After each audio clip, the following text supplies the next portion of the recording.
Hello everybody. This is a chicken management video. I decided, I don't think I ever have done an actual dedicated video to this, and I thought I would go ahead and try one. I've mentioned these things in passing from time to time, but I thought I would just concentrate all this stuff in one short video, hopefully short. Supplements for a healthy flock. Now, commercial feeds geared to the age and the function of your birds are generally adequate for their nutritional needs, especially if they get some free-range time on some green forage. But the older they get, the more issues they can have, just like humans. So, arthritic, stiff joints, reproductive malfunctions. Of course, most of those are not as age-related. If you have hatchery birds, they can malfunction as soon as they start laying, or sometimes even before. But that said, adding a lot of regular supplements to your flock can be a lot of extra work. And people do tend to overcomplicate chicken keeping. They really do. I mean, it's not that complicated. And they tend to overfeed and overfeed what they call treats, chicken candy. But if you want to do something for them, and most people want to do something, if they have a little backyard flock, they like to pamper their birds. You just don't want to pamper them to the point of hurting them. And you don't want to pamper them with things that can hurt them. But here's some basic supplements that you can add to your chicken's nutrition that will help with various ailments and also plump up their immune system. And I have used these products for years. As you know, most of my birds are rather arthritic because most of them are very, very old. And some of these supplements I've used with myself. So they can aid with, some of these can aid with plumping up the immune system, boosting the immune system, joint pain and stiffness, reproductive. It keeps some of these keep the reproductive tract lubricated and hopefully functioning well. Although no nutrition can fix bad genetics. You can't fix bad genetics. It's easier to supplement 10 birds than 50. The more birds you get, the harder it is to do special things for them. And that's just logical, but so don't sweat it if you don't do these things. If they're getting good nutritional commercial feed for their proper age and their function, say laying hens versus just roosters in a group, they'll probably be fine. Fresh air, sunshine, and proper feed, they'll be fine. Okay, early in my flock, my chicken keeping years, when I had an all hatchery flock, as you know, I had a lot of, well, almost every one of them died of egg yolk peritonitis, internal laying, some kind of reproductive thing, except for one, the only one that went broody twice and had a nice long rest period. They all died of something like that, or reproductive cancers. And I was consulting a PhD in poultry science who graciously gave of his free time and advice to a lot of us chicken keepers over the year, Dr. Peter Brown. He suggested, after all this stuff, one after the other died, he said, of course, in essence, get better stock and get it somewhere else, which I did, and that helped. But at one point he said, in the future, try to supplement with turmeric. Turmeric has anti-cancer properties, and of course it also helps with arthritis pain. It's good for arthritis. And add to that ginger. Right now myself, I'm taking a very high dosage turmeric, curcumin, ginger supplement. Extremely high dosage. And I think it's made a huge difference in my knee pain and stiffness and in the healing after I've, every time I whack my knee or something, it seems like it helps with the healing. So the way you would add that to their food is, you can just get some ground turmeric, and and ground ginger, and you can actually just make them something, oatmeal, grits, scrambled eggs, grits with eggs in them, whatever, and you can just, in that nice wet food, sprinkle a generous amount of turmeric in there. And that's really quite bitter, so I wouldn't over add it, but add a teaspoon or so turmeric, maybe some ginger, and mix it all in there, and they will eat it. Trust me, they'll eat it. And do that periodically, several times a week, especially as they get older. The younger birds don't need the stuff as much as the older birds do. So that's turmeric and ginger, two things good for arthritis, and of course the anti-cancer properties. Flaxseed. Now, I'm not sure how much and how often to give. I'd say put a tablespoon of flaxseed in something like the wet food I was talking about. There was a study years ago that showed that it may have some benefit to reproductive health in these hatchery hens who continually get internal laying reproductive, the reproductive cancers, the egg yolk peritonitis. And so I would say start this, and it's especially valuable with hatchery hens who tend toward that anyway. I would definitely add some flaxseed to a wet food once or twice a week.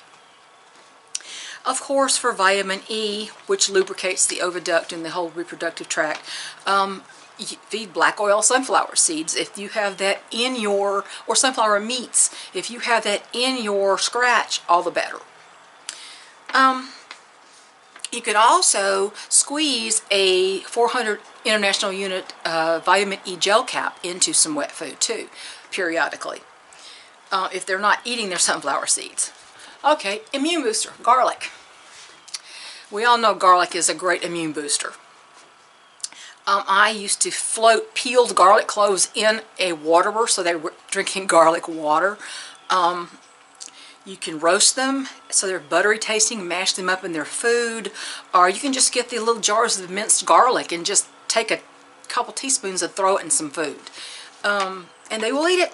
And if you don't overdo it, really overdo it, it's not going to come out in your eggs. I've fed my chickens garlic forever, and even powdered garlic in some of this wet food, and I've never tasted it in my eggs. Okay, oils. Add to the wet food, or even the other food. You can toss a little bit of olive oil in there. I use extra virgin olive oil at home, so I just pour a teeny bit of that, teaspoon of that, in some food when I give them something special. Cod liver oil is great in small amounts, maybe a few teaspoons a week, for added omega-3 in your eggs, and also for the added vitamin D.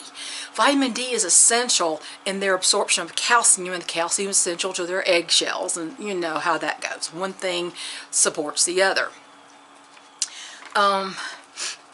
So always use caution in adding to your chicken's routine what you give them to eat, because before you give something to a chicken, check with some authority about if it's safe to give them.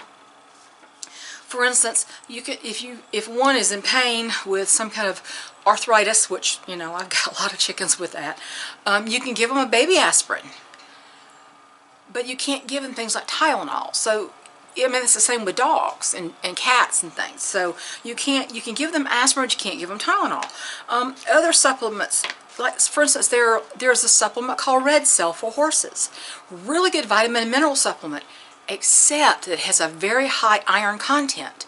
Now, a tiny few drops of that every once in a while is not going to hurt, but it contains too much iron for chickens. Chickens don't need the iron. That's why I recommend polyvisal vitamins, the baby vitamins with the dropper,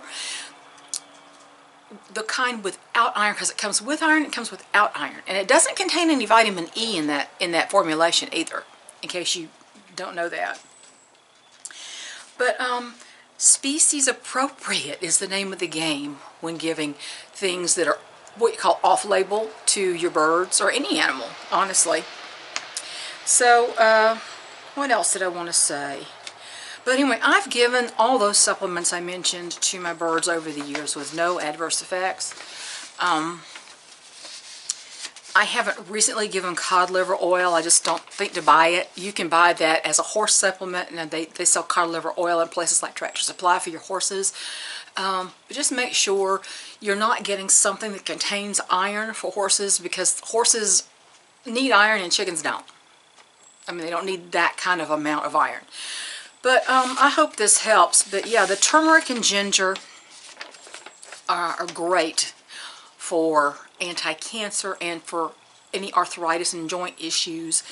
Flaxseed and any vitamin, anything gives them vitamin E for reproductive health, and of course the garlic for immune system boosting.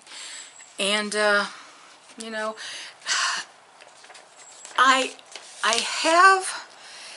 there's a little bit of a disagreement about coconut oil. When I was growing up, coconut oil was considered the bad fat. Now all of a sudden it's the good fat, but it's definitely saturated. So I think if you give them coconut oil once in a while, it's not a bad thing, but I don't think I would give them a lot. Stick with the extra virgin olive oils or something of that kind. Sunflower oil is probably okay too, because of course sunflower seeds, sunflower meats are excellent for chickens. So that's all I have to say about that. But of course, you know, it's like I said, it's easier to supplement, you know, less than a dozen birds than it is when you get up to 30, 40, 50 birds. It's hard to. Some of these are easier to. I mean, if you sprinkle something over dry feed, it's harder to feed it. But I've been known on warm days, cold days, to give them a warm thing in the morning, especially my very old birds. For instance, Georgie, my last Delaware hen, is almost 12 years old. She has had a crop tumor. She had a fibrous mass in her crop for a long time. Now, she is dying of old age. She's almost 12, and her crop is not malfunctioning, but there's a mass there. And I feel like giving her soft, warm food in the morning can't do anything but make her feel good. So I make grits in the microwave and add a couple eggs in there. And I'll add things like plain yogurt for the probiotics, just plain, unsweetened. I might add a glop of that in there just to cool down the mixture. I add some turmeric, garlic, ginger, and they eat it. They'll eat it. It may sound disgusting to you, but they will eat it. So, but you know, if you just give them really good quality commercial feed, and the commercial feed I feed has animal protein in it. They are omnivores, they're not vegetarians. You know that just by how they jump on a bug when they see one. But that's all I have to say, and it's really cold out here, so I'm going to go inside. But those are the supplements I've regularly fed my flock. And in general, except for the hatchery birds, mine usually live a pretty long time. So, and I have had very few reproductive malfunctions. Very, very few, since my hatchery birds all died off. But anyway, stay warm, everybody. Bye.